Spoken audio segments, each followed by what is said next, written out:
Gaza, the world's most densely populated country, has the highest number of people dependent on foreign countries. In such areas, the way of life of the people is disturbed by the atrocities of terrorist organizations like Hamas. What is the sign of attacks by terrorist organizations like Hamas, which are aimed at invading Israel? Is Israel the only ultimate goal? If there is a possibility of such attacks in other areas also, then what will be the situation? Hamas's attack with 5,000 rockets without any noise has once again shocked the people of Israel. The heaps of dead bodies of innocent people lying in a state of disorientation are proof of that. Although the Gaza regime is a militant organization, the insurgency against Israel began in 2007 with the help of Hamas and other militants. While countries such as the United States and the European Union have designated it as a terrorist organization, Hamas continues to receive full support from Iran in the form of weapons and funding Gaza.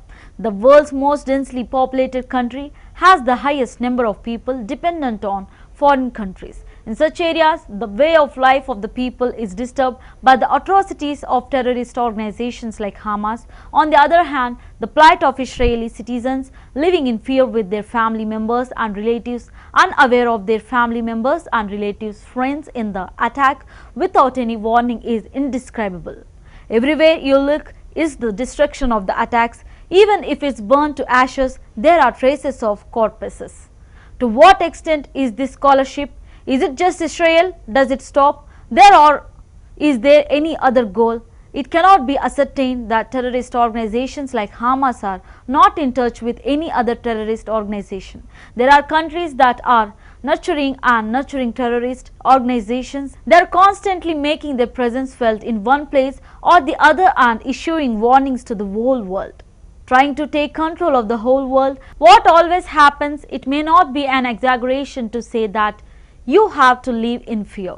If more terrorist organizations come together in this struggle for supremacy and do something else, the third world will happen. There are still only two areas between Hamas and Israel. It is imperative to be more vigilant under the leadership of the UNA, as more incidents are likely to be repeated in the future.